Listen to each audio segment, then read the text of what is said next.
Vamos a hablar entonces ahora de gestación múltiple y dentro de la gestación múltiple vamos a identificar cuándo se da una gestación múltiple, cuándo llamamos monocoriónicos, cuándo llamamos dicoriónicos, cuándo los llamamos monocigóticos y cuándo disigóticos, qué resultados nos van a dar, cuáles son los porcentajes de cada uno de ellos, cuál tiene su herencia y cuál no se transmite por herencia, sino que son aleatorios de todos esos.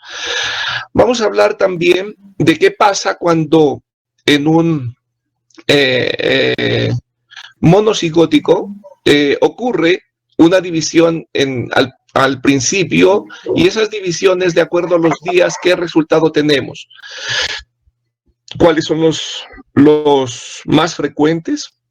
¿Qué vamos a ver? ¿Qué complicaciones vamos a tener en cada uno de los embarazos gemelares, tanto para la madre como para el bebé?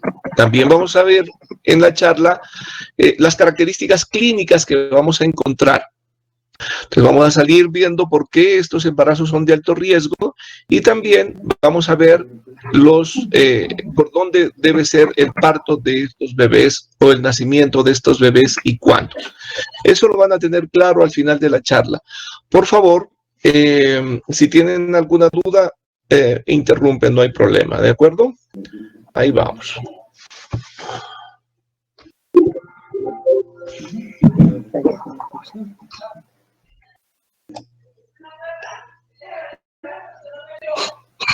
Ok.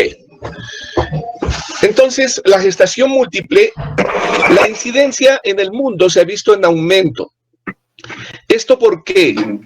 Porque las mujeres inician a tener sus hijos más tarde, y entonces muchas de ellas van a fertilización in vitro o a otros sistemas como utilización de medicamentos para inducir la ovulación, y esto aumenta el número de embarazos múltiples. Los embarazos monocigóticos no se ven incrementados por este tipo de fertilización. Bueno, en estos embarazos gemelares, en embarazos gemelares o múltiples, hay mayores complicaciones maternas y fetales.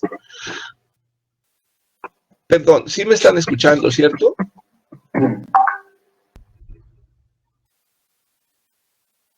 Uno de los muchachos que diga.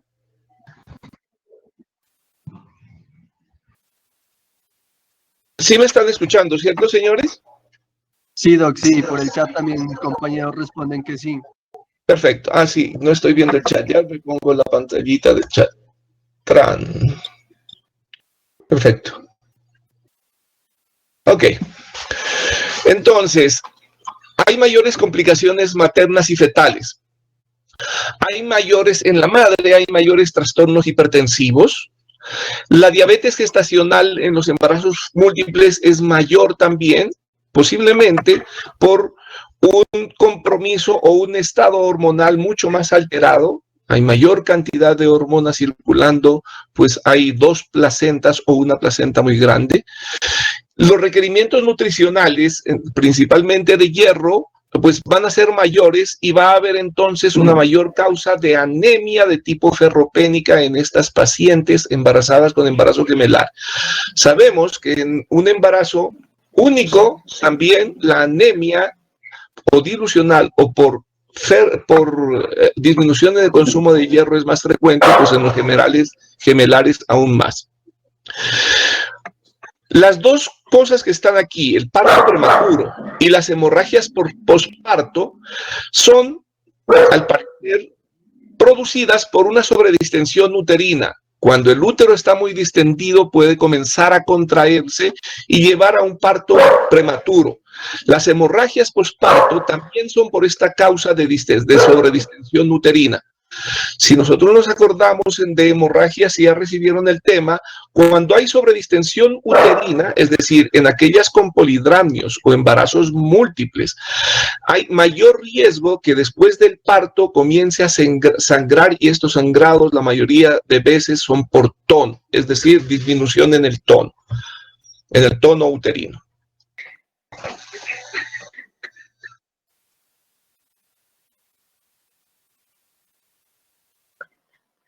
¿Ok?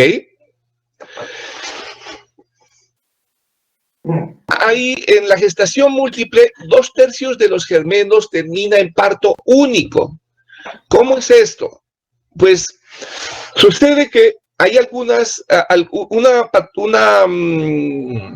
un suceso que ocurre, que es el gemelo evanescente, que es que de los partos que comienzan como gemelares, uno de ellos fallece y es aislado y se pone en un costado, y eso es lo que se llama un gemelo evanescente. Después ya no se reconoce este gemelo, este embarazo gemelar, es decir, comenzó como gemelo, pero uno de ellos se reabsorbió.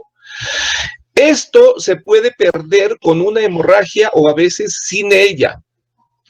El feto papiráceo es otra cosa que puede ocurrir, y por lo que no terminan, el embarazo que comenzó como gemelo no termina como gemelo, y es aquel gemelo que muere y ya está más grande, ya no está muy al inicio del embarazo, digamos puede estar en el comienzo del segundo trimestre, y este gemelo es rechazado a un costado, y el crecimiento del otro hace que este gemelo quede plano, es decir, similar a un papel, por eso el término de papiráceo, o sea, delgadito, como una lámina. Este feto papiráceo, las estadísticas nos dicen que es 1 de cada 17 a 20,000. Los gemelos también pueden ser, es una diferenciación clara, que vamos a explicarla muy bien, pueden ser monocigóticos o disigóticos, ¿no es cierto? Es lo que la gente dice, que hay unos que son gemelos, y hay otros que son mellizos. Nosotros como médicos lo reconocemos como a los que son idénticos, monocigóticos, y a los que no lo son, como disigóticos. Los monocigóticos son aquellos gemelos que se producen por la unión de un óvulo y un espermatozoide, pero que al principio de la gestación se divide esa masa celular en dos, y cada una, como son células totipotenciales, es capaz de producir un ser humano.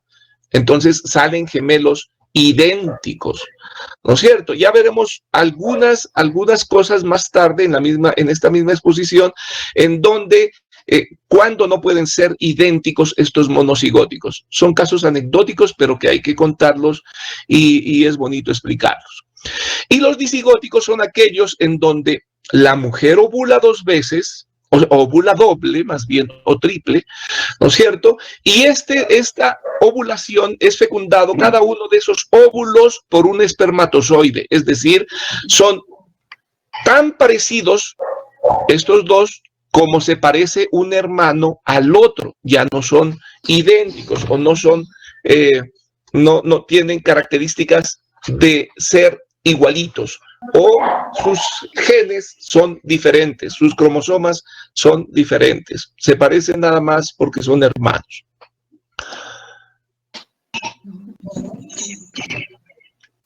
Bueno, entonces entramos a ver la parte de la monocigosidad, o los gemelos monocigóticos. Monocigóticos, aquellos que dije que es un solo óvulo y un solo espermatozoide unidos, que al principio se dividen en 2 masas celulares que van a producir gemelos, o dos seres iguales cromosómicamente, ¿no es cierto?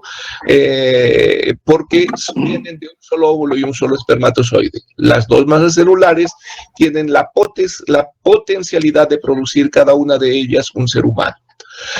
Entonces ocurre por un solo óvulo fecundado.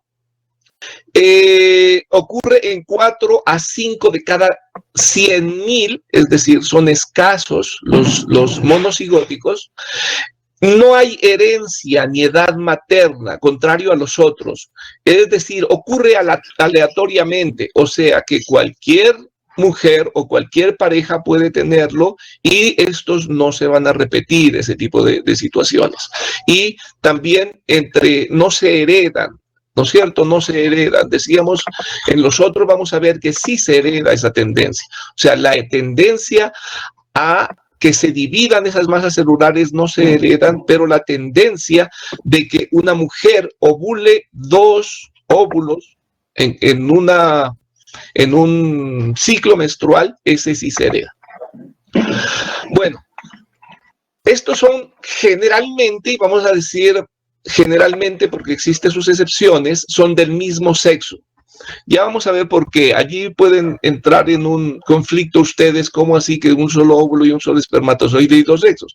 Pero hay cosas anecdóticas que pueden ser de diferentes sexos.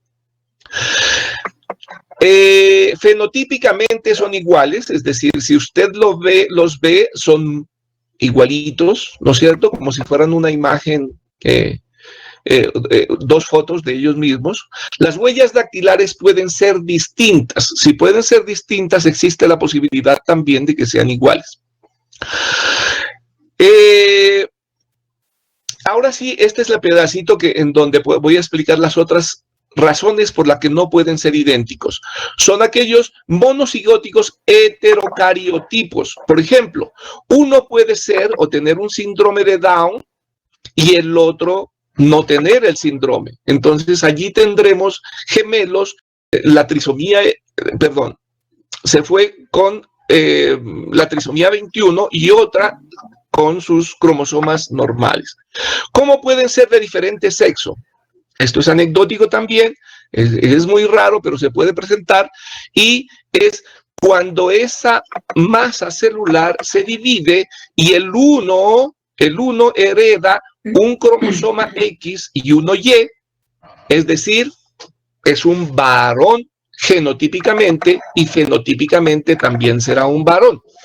Y el otro hereda solo X0, es decir, solo tiene X, y cuando hay solo X, pues tenemos una mujer, ¿no es cierto? Y esa es una mujer con un síndrome de Turner. ¿Se acuerdan ustedes del síndrome de Turner? Pues el síndrome de Turner no solo se presenta en los gemelos, la mayoría no son gemelos, y es una mujer que es inteligente, con talla bajita y que puede tener después problemas de fertilidad y menopausias precoces. Eso es lo que produce, ¿no es cierto? Pueden haber también otras malformaciones estructurales por diferentes trastornos en el paso de los cromosomas a unos y otros. Eso es lo que puede haber también en los gemelares monocigóticos. Ok, gemelo monocigótico. Aquí vamos a ver la división de esas dos masas celulares, de ese periodo de división, en donde va a producir dos seres, ¿no es cierto? Dos seres humanos. Y los días en que se dividen esas dos masas o más, ese día en que se divide puede estar muy temprano, ¿no es cierto? En el día 3 es la primera parte, y entonces en estos que se dividen en el día 3 encontraremos que existen placentas separadas, es decir, dicoriónicos, o una placenta fusionada, monocoriónicos. Y puede haber dos amnios. Y estos son los que presentan menos complicaciones si las placentas están separadas y existen dos amnios. Cuando existe la división entre el día 4 al día 8, existe una placenta y dos amnios. Estos son los 2/3 de los gemelos, es decir, los gemelos más frecuentes de los gemelos monocigóticos son los que se dividen entre el día 4 al día 8 y encontramos una placenta y dos amnios, y son 2/3 de los gemelos.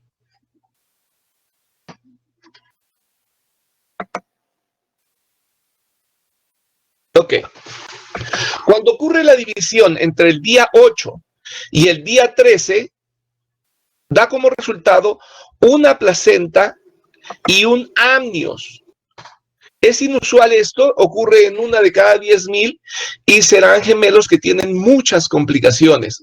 Cuando estemos viendo a qué momento sacar estos bebitos, ¿no es cierto?, que se dividen entre la 8 y la 13, en donde solo hay una placenta, Y un amnios, diremos que los tenemos que sacar entre las 32 y 34 semanas y la tendencia actual es a sacarlos a las 32 semanas. Ya lo vamos a ver más adelante y vamos a ver por qué.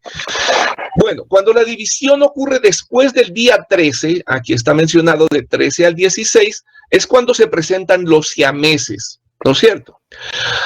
En donde se producen dos seres humanos que comparten partes de su cuerpo, ¿no es cierto? A veces se escucha decir en los noticieros o los periodistas que dicen que nació un ser con dos cabezas.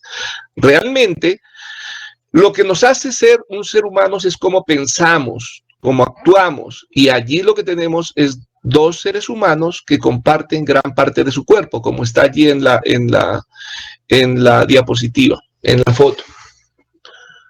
¿No es cierto? O sea que sería imperdonable que un médico hable así, ¿no es cierto? Aquí hay dos seres humanos. Estos problemas de los gemelos monocigóticos son múltiples y aquí tendremos algunos otros. El síndrome de transfusión gemelo a gemelo, tenemos que mencionarlo acá, afecta al 15% de los gemelos monocoriónicos, es decir, que tienen un solo corión, una sola placenta. Estos pueden cursar con anastomosis vasculares, eso es lo que se denomina síndrome de transfusión gemelo a gemelo, anastomosis vasculares que pueden ser entre dos arterias, es decir, arterioarteriales, una arteria de un gemelo y otra arteria del otro, veno-venosas o arterio-venosas. Esas anastomosis vasculares llevan a producir que exista un gemelo que sea receptor y un gemelo que sea donador.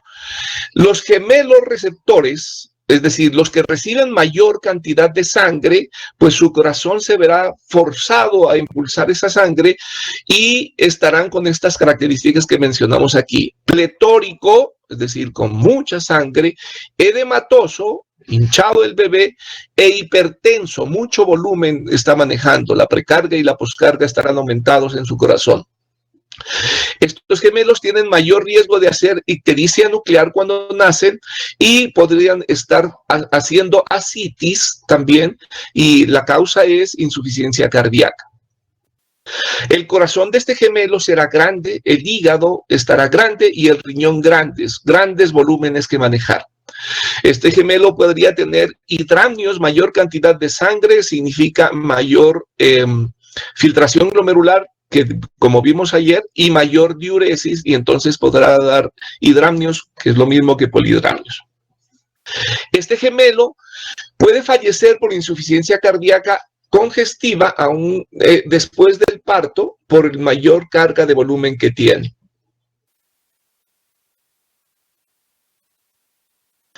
Ahora sí veamos el gemelo donador. A contrario del otro, va a ser un gemelo pequeño, va a recibir menos sangre, entonces va a estar pálido, va a recibir igualmente menos sangre y estará deshidratado, tendrá en vez de polidramnios un oligohidramnios, podrá también tener hidropesía fetal, porque su corazón está volviéndose insuficiente por la poca cantidad. Bombea y hace mucho esfuerzo para tratar de llegar a los tejidos, pero con poca cantidad de sangre y la pre y la poscarga estarán disminuidas. También puede tener insuficiencia cardíaca y morir este gemelo. O sea, ambos están en riesgo. Ninguno está en condiciones mejores que el otro. O sea, ambos están mal. Bueno, las tasas el gemelo monocoriónico, monoamniótico, bueno, retrocedamos un poquito a la anterior diapositiva, pero es un ratico. Vamos a ir para atrás para explicar algo más. Ok, ¿cuál será la solución de estos gemelos que comparten vasos en su placenta por tener una sola placenta? En los gemelos, estos gemelos por tener una sola placenta y tener anastomosis vasculares, pues tienen un alto riesgo de morirse, como vimos, y la solución será entrar y hacer una terapia en donde logremos, o si es que hay un gemelo que está muy mal, clampear el cordón umbilical y dejar a uno de los dos, al que esté mejor, que siga con su gestación, o hacer una coagulación con láser de los vasos que comparta la placenta para que continúe su embarazo. ¿Difícil? Sí, difícil. Entrenamiento difícil. Generalmente los países tienen, cada país tiene poca gente entrenada en hacer esto para que, como son escasos, hagan mano en hacer este tipo de cirugías y tengan mejor experiencia. Eso ha dado buen resultado para mejor sobrevivencia de ambos o de uno.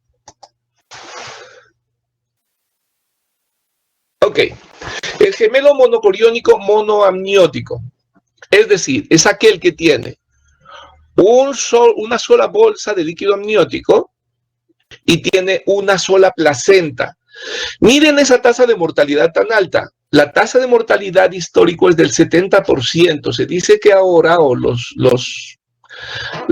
estudios ahora dicen que está alrededor del 50%. Sigue siendo muy alta. El 70 es pues solamente una sobrevida de un 30, es muy bajito, y el 50 sigue siendo como tirar una moneda al aire, ¿no es cierto? Mueren o viven. La mayor causa de muerte de estos gemelos es esta, la primera que se lee ahí, que se enreda el cordón.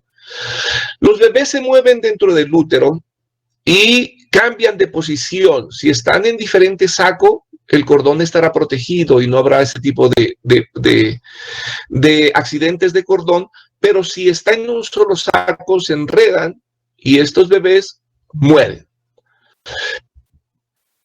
Los trastornos congénitos en estos bebés están en el 26%. El peso discordante al nacer es otra de las características que pueden tener estos bebés. La cesárea, como les había dicho, ocurre o debe hacerse entre las 32 o 34 semanas para tener una mejor sobrevida. Esto podría ser el resultado de ese cambio en las estadísticas que aquí menciono, que son el 70, y otros artículos mencionan que son el 50. Sacarlos antes, es decir, hay que hacer maduración pulmonar. Si es que nacen antes de las 32 semanas, hay que hacer neuroprotección de estos bebés con sulfato de magnesio y posteriormente sacarlos. El riesgo es muy alto. A partir de la semana 27, esta vigilancia de estos fetos monocoriónicos monoamnióticos debe ser continua. Debe haber continuamente un seguimiento ecográfico de estos bebés hasta 2 veces por semana para encontrar un mejor resultado.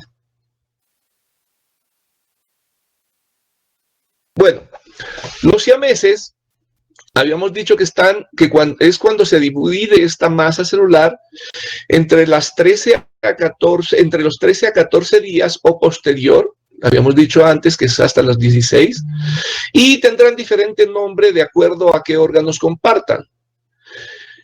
Así los llamaremos pigópagos, aquellos que estén unidos por el sacro, toracópagos por el tórax, craneópagos por el cráneo, onfalópagos por el abdomen.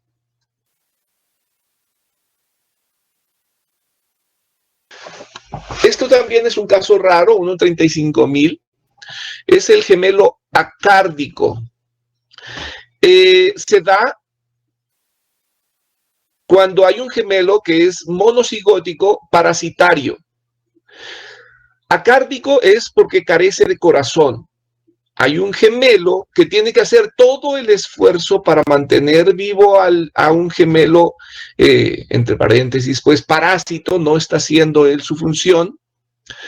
El gemelo donador es normal, pero ocurre riesgo de hipertrofia cardíaca, insuficiencia cardíaca y muerte del gemelo que está haciendo toda su labor con su corazón para mantener vivos a ambos. La mortalidad en estos es altísima también, del 35%.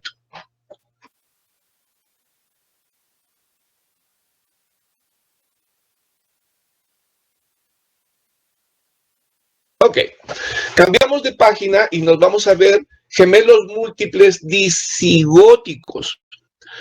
Estos son los gemelos fraternos, es decir, se parecen como hermanitos, no son idénticos.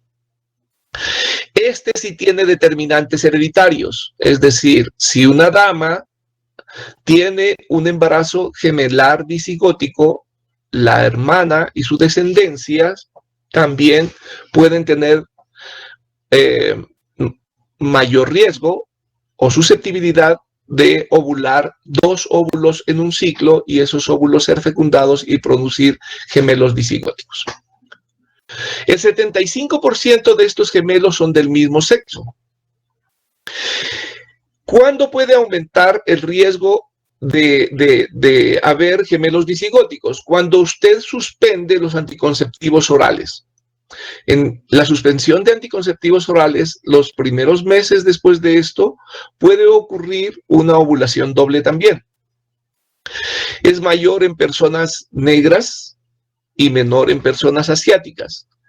Para que se produzcan la frecuencia, para que haya unos gemelos disigóticos, son 1 en 80 para gemelos, 1 en 80 elevado al cuadrado, es decir, 1 en 6.400, y para los cuatrillizos, 1 en 80 al cubo, o sea, 1 en 512.000 raros.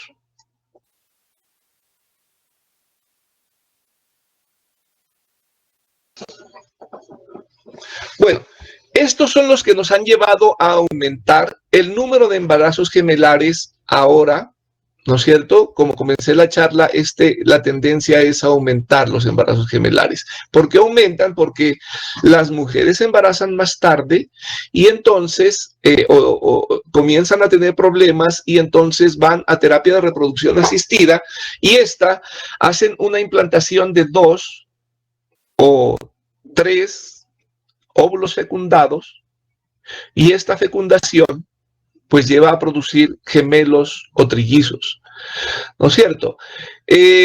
Otra es utilización de citrato de clomifeno, en donde más lo utilizamos es en aquellas pacientes con síndrome de ovarios poliquísticos. El citrato de clomifeno es mejor manejarlo por alguien que sea un experto porque puede también producir embarazos gemelares o múltiples. Aumenta la incidencia cuando se está utilizando citrato de clomifeno de hacer embarazos múltiples en 5 al 10%.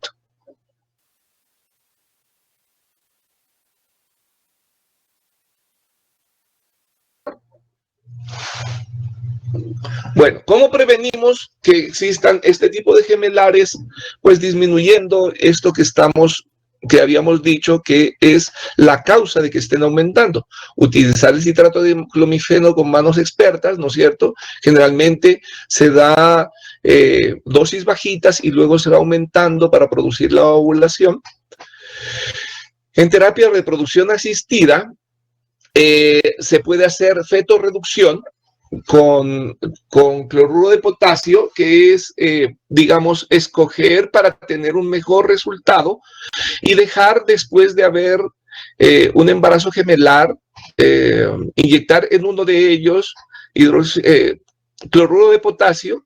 El propósito es parar el corazoncito de uno y que tenga más chance el otro de salir bien y normal, y la mamá también con menores complicaciones.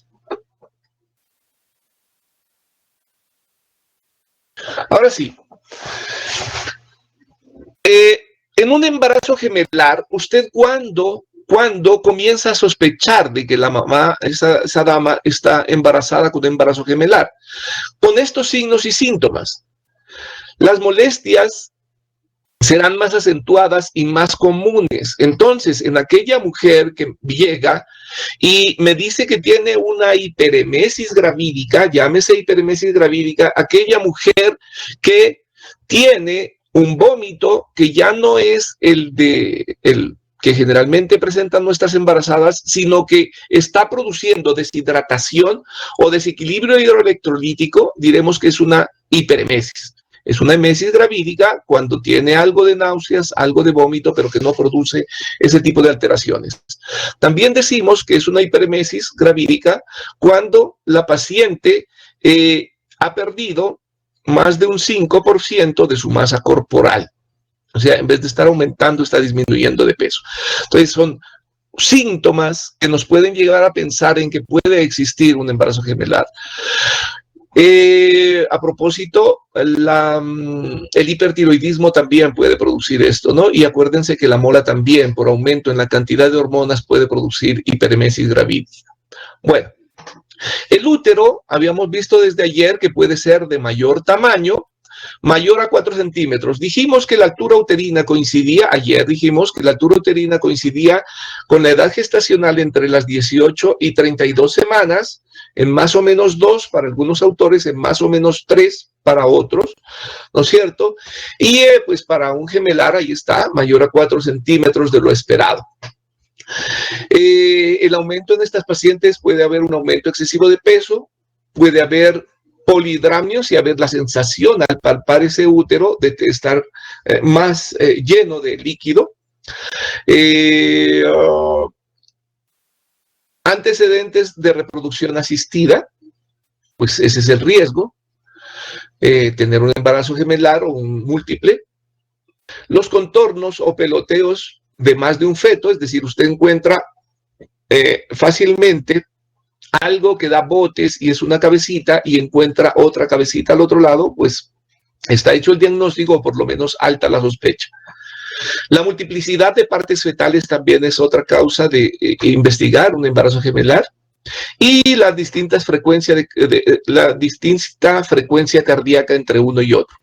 Se dice que si encuentra a una distancia mayor a 10 centímetros en el abdomen de una dama, una frecuencia cardíaca, y esa frecuencia tiene una variación de más de 10 latidos, pues sospecha altamente de que es un gemelar. Obviamente que todo esto con una ecografía en el primer trimestre, pues nos la deja más clara, ¿no? Ok, la alfa-fetoproteína puede estar mayor a lo esperado. La determinación ecográfica, ¿no es cierto? Ahí está claro. Cuando tomamos una ecografía en un embarazo grande, podemos cometer errores y hacer todas las mediciones en un solo saco y no ver claramente el segundo. La ventana que usted ve es pequeña, ¿no es cierto? Entonces, en una ecografía muy tardía ya, cuando usted ve, puede identificar un gemelo y hacer seguimiento y hacer las mediciones de él solito y pasarse por alto un gemelo. Es por eso que la ecografía en el primer trimestre adquiere mucha importancia también. Ok. La dicorionicidad, un gemelo es clara si es que encontramos un gemelo de diferente sexo, ¿no es cierto? Cuando dijimos que eran casos anecdóticos es así, cuando son monocoriónicos pero de diferente sexo, en aquel que habíamos explicado que pues se fue con XY para un lado y era un varón y para el otro lado se fue solo las células con 23X o 22X y entonces estos harán una mujercita con un síndrome de Turner. Al principio del embarazo podemos ver más claramente si las placentas son separadas.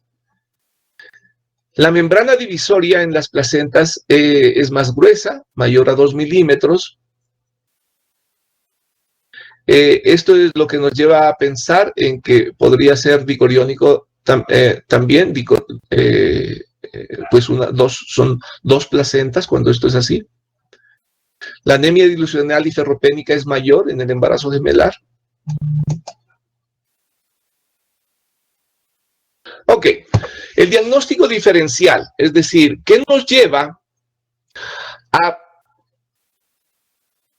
ver que puede ser otra patología, ¿no es cierto?, la que esté dando un útero grande? Ya dijimos que si hay mayor sintomatología puede ser un embarazo molar, cualquiera de las enfermedades trofolásticas gestacionales, pero también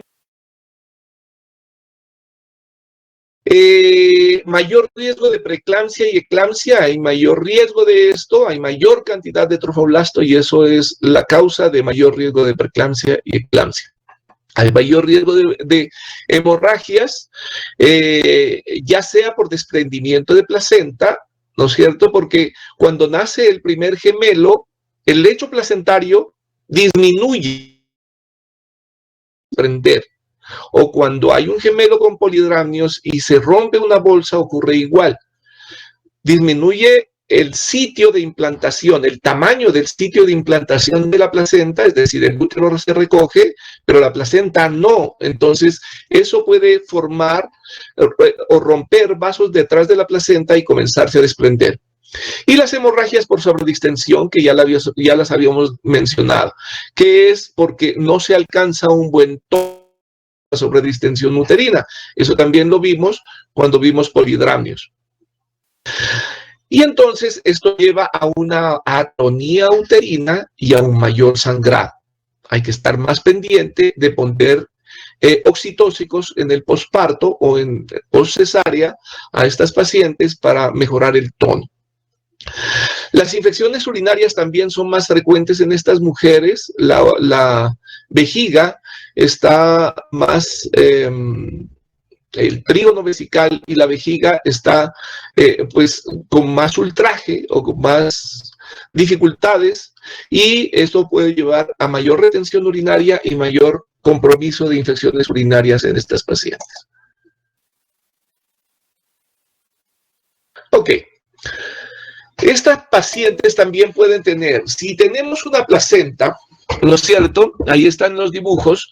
Si tenemos una placenta, la placenta ocupa espacio, ¿no es cierto? El radio de la placenta ocupa gran parte del útero ya en un embarazo único. En un embarazo gemelar, esta placenta tiene que ocupar otro espacio. Así que esto, una placenta más grande o dos placentas hace que haya mayor riesgo de que haya una placenta previa y por ende mayor riesgo de sangrado también y por ende mayor riesgo de parto pretérmino también. El desprendimiento prematuro de placenta, ya dijimos que es más frecuente después de la salida o ruptura de membranas. Después de la salida del primer gemelo hay una disminución del volumen. Esa disminución del volumen disminuye el lecho, el sitio donde se inserta la placenta en el útero y la placenta sigue siendo de igual tamaño, tiene menos sitio para implantarse y puede desprender los vasos que están detrás de la placenta y comenzar a hacer el mecanismo de desprendimiento. Acuérdense que ese es el mecanismo de desprendimiento de la placenta después del parto, es decir, después de que nace el bebé.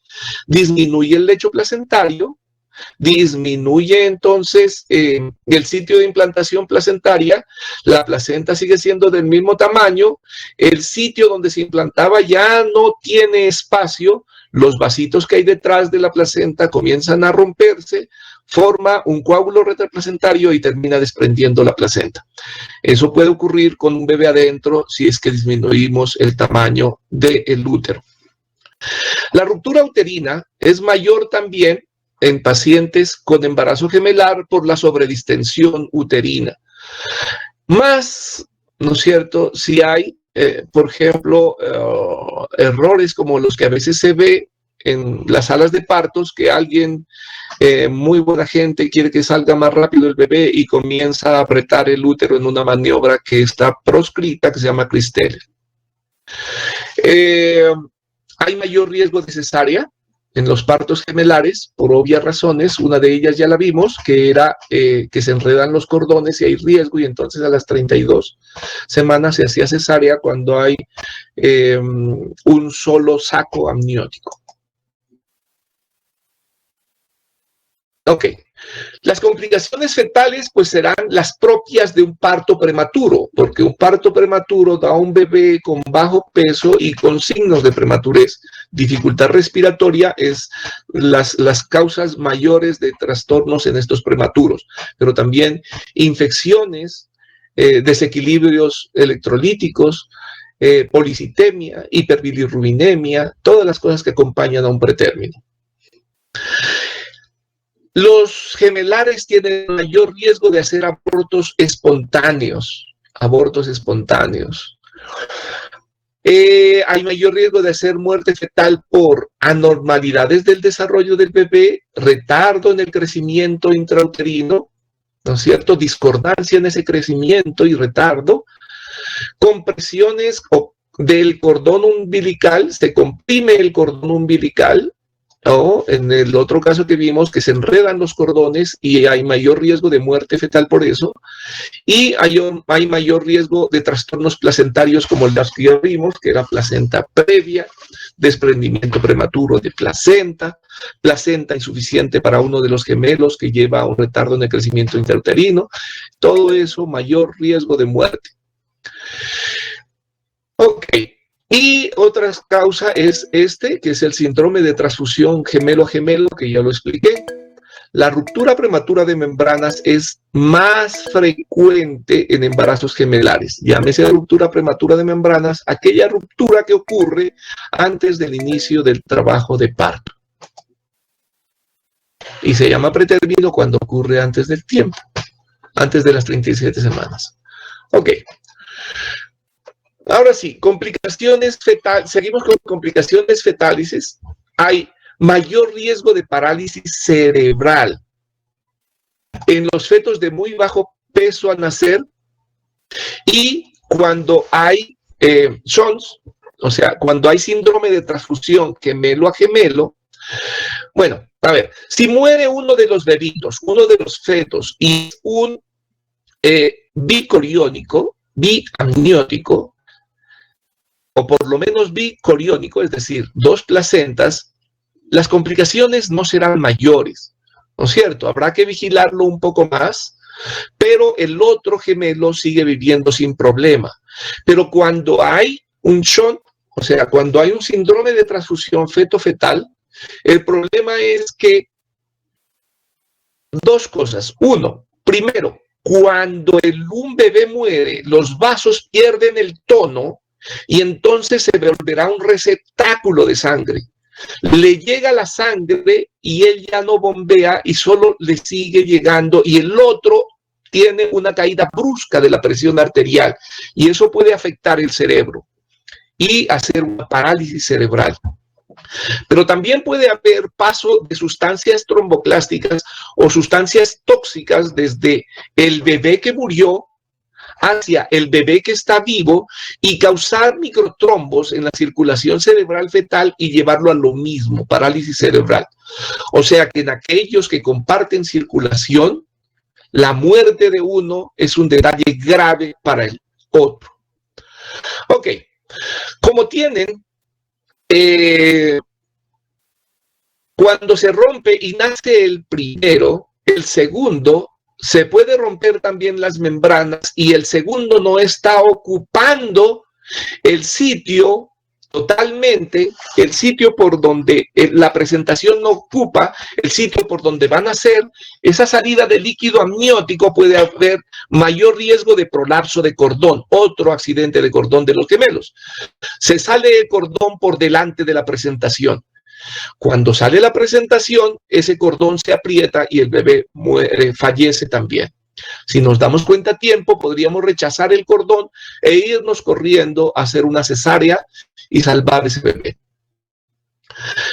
A propósito, cuando vean, pues, el tema, yo no sé si alguien los da o se lo explico un poquito, cuando vean un prolapso de cordón, el que hace el diagnóstico se queda con la mano adentro y entra hasta el quirófano con los dedos rechazando la presentación y pasando por el medio de los dedos el cordón umbilical hasta que el bebito sea evacuado por cesárea.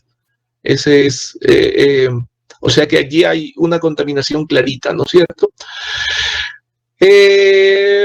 Pero hay que salvar la vida antes que salvarlo de una infección, ¿no es cierto? Ok, el desprendimiento de placenta para el segundo gemelo está suficientemente claro, yo creo.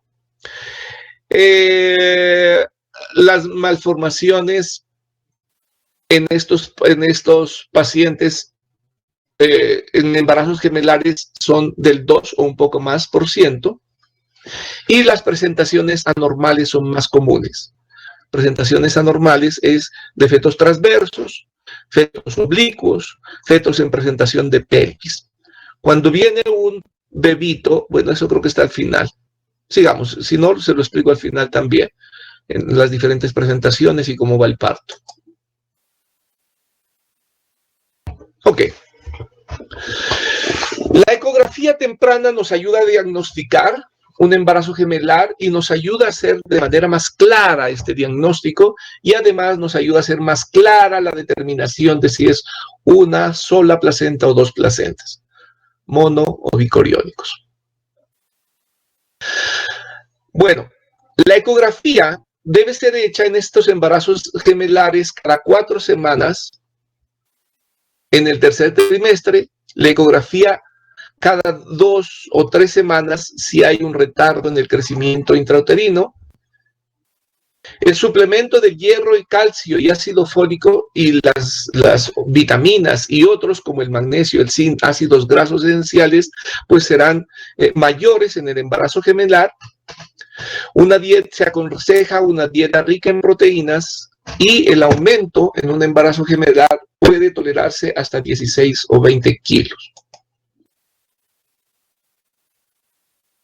Ok.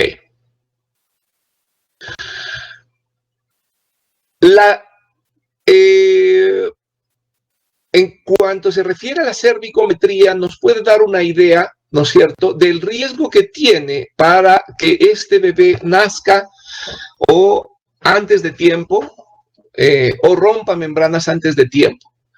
A propósito, cuando encontramos una cervicometría menor a 2.5 y en un embarazo que no sea gemelar, la indicación es poner progesterona natural micronizada, ¿no es cierto? Y es útil, pero en el caso de embarazo gemelar no se ha encontrado su utilidad.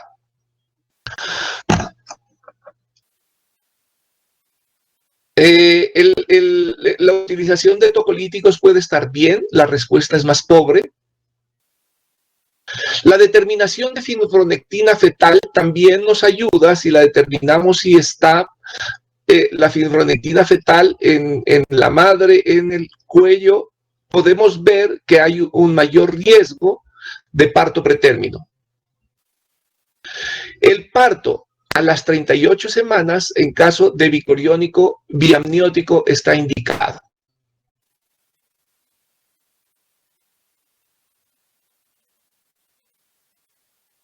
O sea que después de las 38 podríamos tener mayores dificultades. Hay algunos autores que mencionan que podría llevarse incluso hasta más de las 38, pero por el riesgo generalmente terminan a las 38 semanas. Bueno, el trabajo de parto y el nacimiento, el parto debe ser atendido preferiblemente en un quirófano, porque si existe alguna complicación debe estar listo el anestesiólogo y el quirófano preparado para terminar por una cesárea. El bloqueo debe ser un peridural temprano, es decir, para que la paciente tolere mejor. Hay que llevar a estos bebés con monitorización continua. Estos bebés, si se tiene que tener un monitor para cada uno o un monitor que tenga la capacidad de hacer el monitoreo a los gemelos. Un monitoreo por un lado y otro por el otro. En caso de ser necesario, cesárea urgente, ya explicamos una que era prolapso de cordón, otra que era desangrado en placenta previa, otro que es un sufrimiento fetal en uno de los gemelos. Para recibir a los gemelos debe haber en la sala una enfermera pediátrica, un pediatra o neonatólogo para cada uno de los neonatos. Esto es difícil. En el Hospital San Pedro, por ejemplo, tenemos dificultades incluso para que entre el pediatra, así sea uno solo. Lo que nos dan a nosotros es un hospitalario de la UCI neonatal. Obviamente los de la UCI pues están más entrenados para recibir un bebito que nazca con alguna dificultad, pero esto es lo que hacemos y va uno solo, ¿no? Deberían ser dos. ¿Cuándo se indica la cesárea? Una presentación anormal indica la cesárea. Y en gemelos monoamnióticos está indicado, y ya supimos que a las que a las 32 semanas, ¿no? Algunos autores, 32 a 34. Bueno, en presentaciones anormales hay otro que siempre va para cesárea y es aquel gemelo que el primero viene pélvico y el segundo viene cefálico. Imaginémonos que está saliendo el primer gemelo pélvico. Nace el primer gemelo pélvico y lo último que van a hacer, ¿qué es? La cabecita, ¿no es cierto? Imaginemos qué está ocurriendo con el segundo gemelo que viene cefálico. Lo primero que quieren hacer del segundo, que van a hacer, que quieren hacer cefálico, es la cabecita. La cabecita del uno puede quedar engatillada, es decir, trabada con la cabecita del otro y no poder nacer el primero. La circulación del primero, cuando han salido ya el cordón, se interrumpe y el bebito fallece. Se describía en la literatura, hoy cada vez se hace menos, algunos de nuestros profesores lo expresaban, ¿no es cierto? Yo lo vi hacer un par de veces, que es que cuando nace el primer gemelo y el otro está transverso, podría meter la mano uno, más bien no solo la mano, parte del antebrazo también, y coger al segundo de los piecitos y alarlo para que nazca pélvico. ¿Hay mayor riesgo de trauma materno? Sí. ¿Hay mayor riesgo de trauma fetal? Sí. Cada vez es más difícil entrenarse en este tipo de cosas porque también los residentes lo piensan mucho por aquello de las demandas. Entonces, generalmente, por todas estas cosas, parto en quirófano, acordémonos que nuestros quirófanos siempre están llenos, siempre están llenos. Cuando uno baja una cesárea urgente, tiene que bajar y estar explicando e ir a pelear el quirófano para que se la den, ¿no es cierto? Entonces, si no tenemos un quirófano disponible, si no tenemos un bloqueo peridural adecuado, si no podemos hacer una monitorización continua, pues mandamos a todos estos pacientes a cesárea. Entonces, en estos pacientes, la mayoría terminan en cesárea. En el Hospital San Pedro, y creo que en el Hospital Departamental, los gemelos terminan en cesárea. Si no tiene mayores complicaciones, a las 38 semanas. Ok. Placenta previa, pues también llevará a que se haga una cesárea. Las placentas previas nunca, jamás deben hacer una cesárea mayor a las 37 semanas, o sea, las 37 máximo deberían salir. Hay protocolos como los que les acabo de decir, de cesárea en todos los gemelares. El gemelo apodálico, el gemelo cefálico, dijimos que había engatillamiento, va para cesárea. La administración de goteo de oxitocina, prostaglandinas, metilergonovina, todos estos son oxitóxicos. Hay que hacerlo después de la salida del segundo feto para disminuir el riesgo de sangrado. De hecho, en todos los partos, para el alumbramiento dirigido, le ponemos, apenas nace el hombro anterior del bebito, le ponemos oxitocina para disminuir el riesgo. En ellos aún más, porque tienen mayor riesgo de atonía. Siempre hay que estar preparado para una extracción manual de placenta. Las extracciones manuales de placenta, si estamos en un quirófano, pues habría que ponerle anestesia y sacarlo. Muchas veces estas extracciones manuales, cuando se nos queda una placenta y está sangrando, por disponibilidad del quirófano o por no disponibilidad del quirófano, nos toca hacerlas en la misma sala donde nace el bebito. También es bastante incómodo y doloroso para la madre. Bueno, muchachos, eso fue el tema de embarazo múltiple o embarazo gemelar. Espero les haya quedado claro aquí. Ya estoy leyendo sus comentarios. Si tienen alguna pregunta, ponen el micrófono y me la hacen aquí.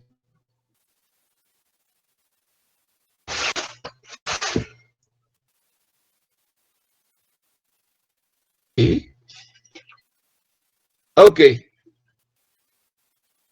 Bueno, muchachos. Muchas gracias. Que tengan buena noche. Un abrazo para todos. Espero les haya quedado claro. Cualquier duda en la rotación se lo resuelvo. Bueno, un abrazo.